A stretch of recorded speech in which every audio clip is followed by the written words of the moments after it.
welcome back to my channel. It's Kayleigh, and today I'm going to be doing a mermaid inspired Halloween makeup tutorial. We're going to be making a headband today that's got really cool seashells on it, starfish, all that type of stuff, all that mermaid stuff.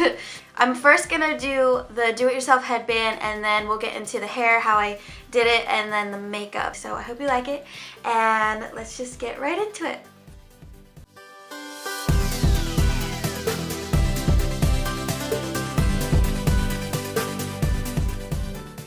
Alright guys, so what you'll be needing for this do-it-yourself project are some seashells, a glue gun, starfish, and an elastic headband. It's also not pictured here, but I used a regular headband as well.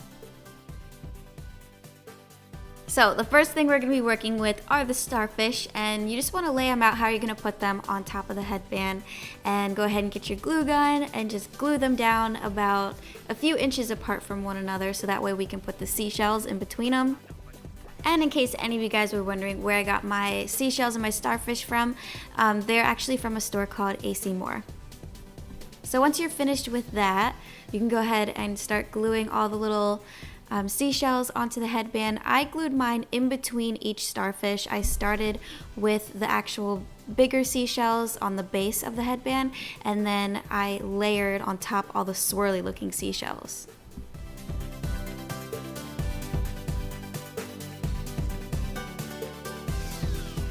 So once I was finished, I tried on the headband and it ended up being way too small for my head. So I had to snip off the ends, and instead I glued it onto a different headband that would fit my head a little bit better, and I actually ended up liking the result. So if you guys like this type of headband better too, I would just suggest gluing all the seashells onto this to begin with. It'll make your life a whole lot easier.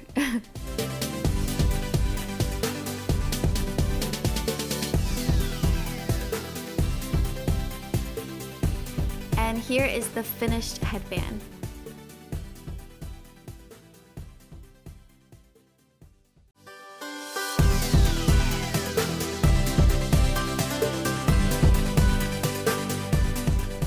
Alright, so onto the hair. I actually used a Numi curling wand, and I think this is the biggest barrel it comes with. I believe it's a 1.5 inch. Take a section of hair, like a pretty big section of hair, wrap it around the curling wand with the curling wand facing downward, hold it for about 8 to 12 seconds, release it into your hand for about 3 to 4 seconds, and you should get a really nice pretty spiral curl. And I would suggest not touching the curls till they're completely cool. So this is the easy part. Just place your headband how you like it, and then whatever bangs you have on either side, just go ahead and pin them back with a bobby pin over the headband. Spray everything in place, and that is it for this hairstyle.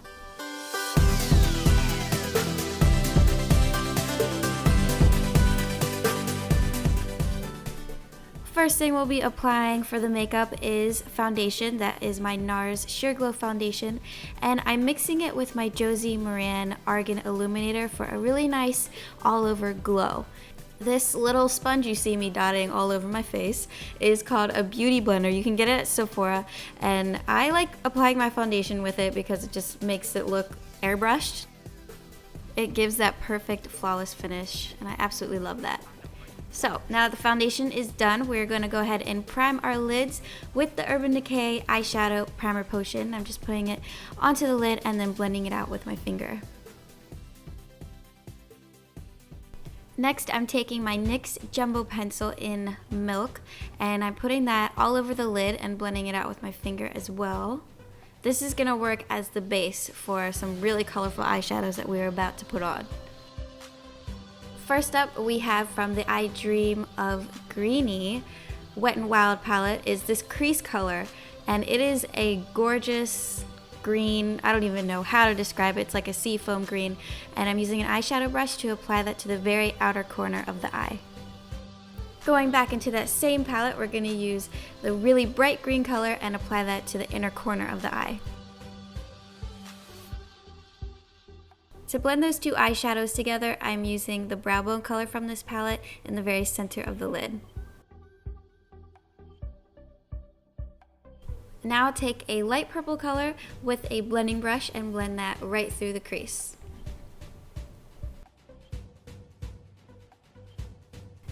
To make the eyes really pop, I decided to go over top of that purple color with Provocateur from the Urban Decay Vice palette, which is pretty much the same color, it just has a whole lot more glitter in it.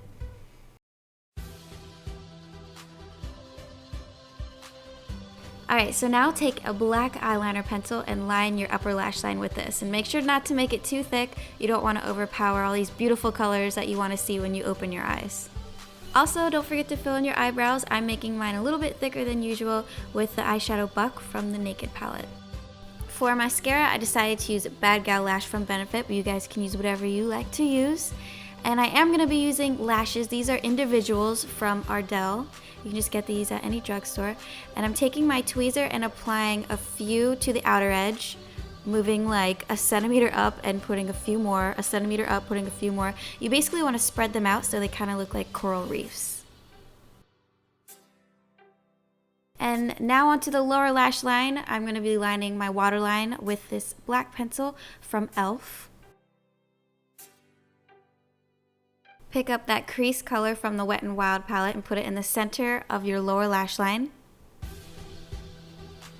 And then pick up the really bright green color from that palette and put that in the inner corner of your lower lash line.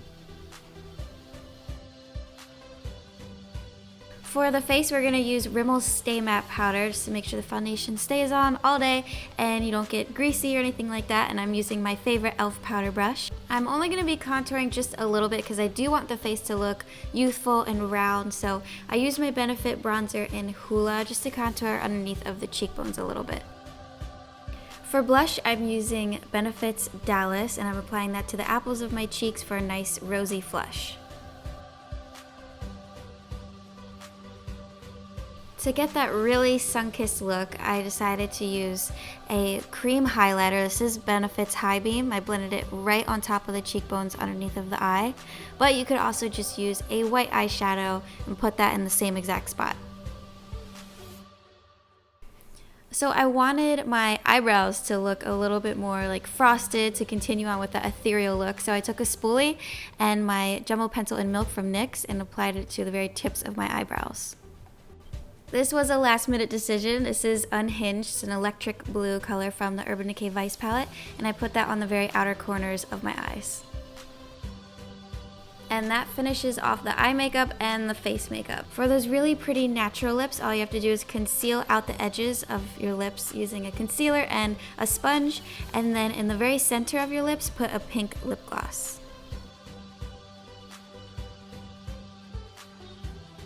So this part is optional, but I did want to put a little bit of glitter on the side of my face. This is from Martha Stewart. I also got it at AC Moore. And I'm using my eyelash glue first, letting it dry for a few seconds, and then right over top I'm putting the glitter. This does take about, I would say 5 to 10 minutes to do just because you have to work in such small sections. And you just want to continue this from your temple all the way to your jawline. That is it for the makeup. I hope you guys enjoyed this tutorial. If you liked it, please give it a thumbs up and leave in the comments below what you guys are going to be for Halloween. I would really like to know. And I'll see you guys in my next video. Thanks for watching, and don't forget to check out my vlog channel too.